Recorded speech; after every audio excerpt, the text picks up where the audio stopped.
Oh, today I'm going to talk to you about how to move a quail in with... Hello! Today I'm going to tell you how to move a quail in with a group of other quail into another flock without ending up with a dead quail. That's what I'm going to talk about today and show you how to do it.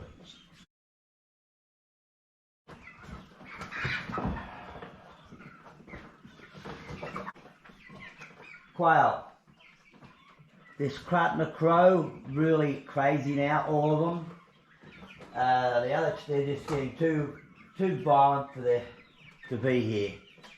So I'm going to move them and have to put them with the other quail.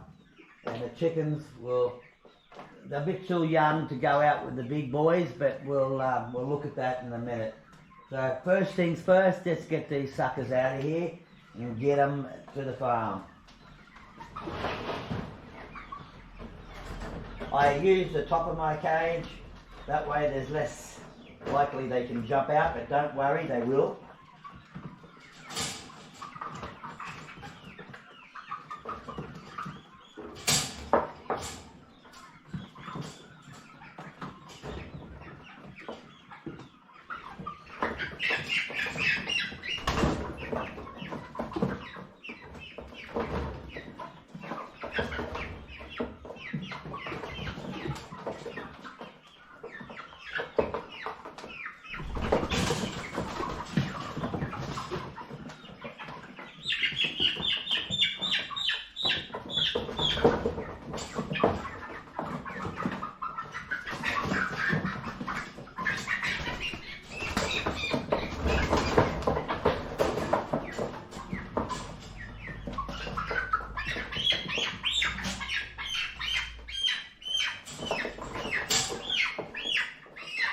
Anybody think I was killing them?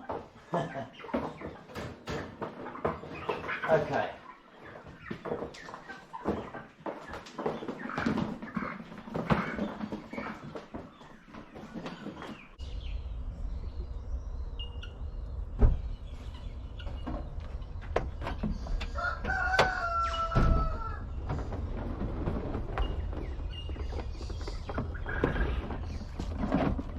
Just so you know, I'm going to put these in a separate cage because there's no need to put these in straight away. I've got a spare cage and I'll sort it out later what I'm going to do.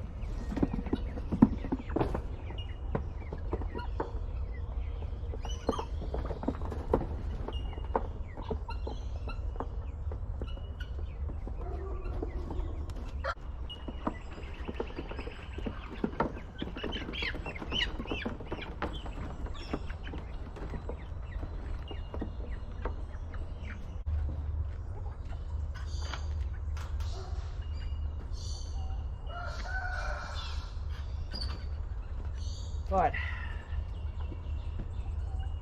so what I've done, as you can see, they're in there, they're happy. Now, just to clarify, a bunch of quail like this, put into a main aviary, not a problem, because the numbers are pretty well the same, and they adapt.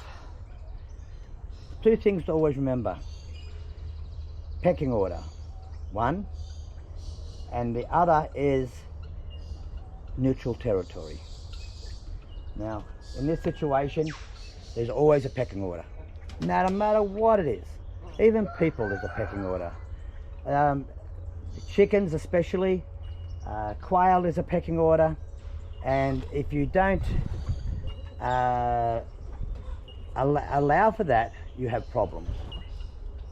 Now, when there's a bunch of quail, and you put it, because at the end of the day, you don't want one bird being pecked on. See, there's the problem.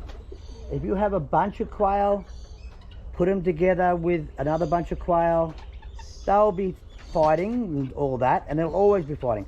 Do not pull out one because it's getting a bit of a flogging, unless you think it's going to die.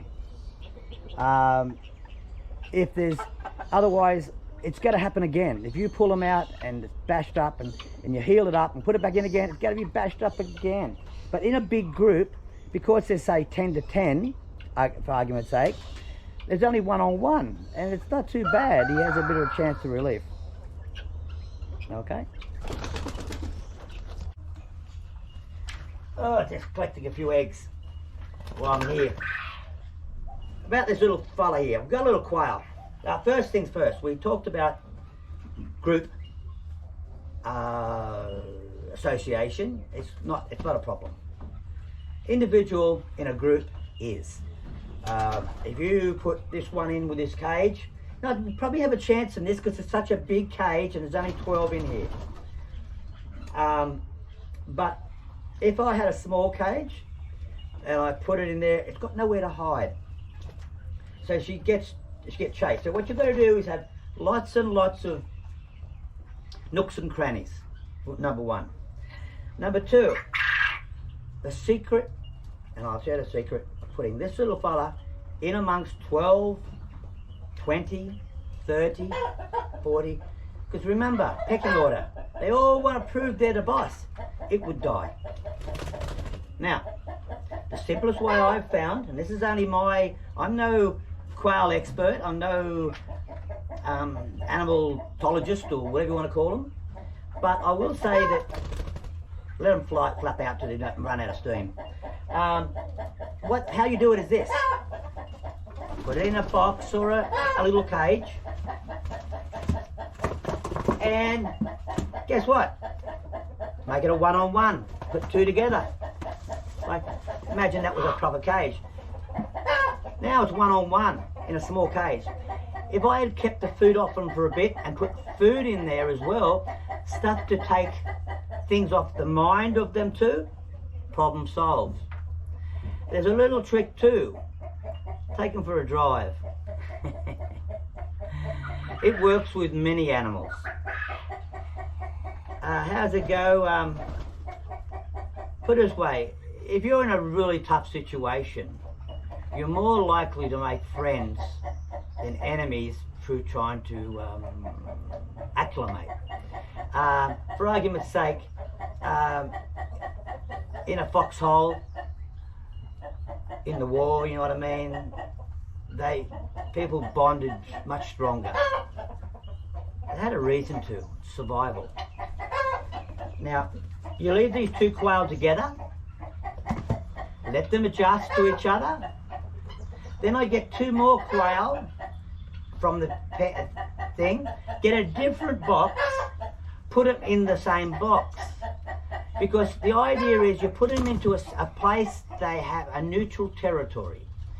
So I put these two in a neutral territory, they adjust, I get two more and put them in a separate box. So again, it's a neutral territory. They're all don't know each other anymore. This happens over a period of time. We're talking about trying to save an animal's life here, so it pays to be more patient. And so we've just, and you can take your own time, see how they acclimate. You know, you put these two together and they adjust real quick, fantastic. Then you put two more from another thing, put them in a separate container, because that way they don't play, it's my backyard, not yours. And you know how it is with your own backyard, you fight harder to protect it than you do someone else, a stranger's backyard. So yeah, so we've done this. So you end up with 4.